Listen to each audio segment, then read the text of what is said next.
Okay, this is our backyard. We got another, I don't know, probably 6 to 8 inches of snow. Last night, the second snowstorm on top of the 30 inches or so we got the first time. So we had to dig a path for the dog. We've got a pretty nice overhang on the fence. Not really sure what is supporting that. We don't have any boards or anything there.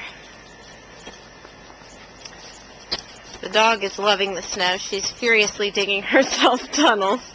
I don't know what she thinks she's going to find.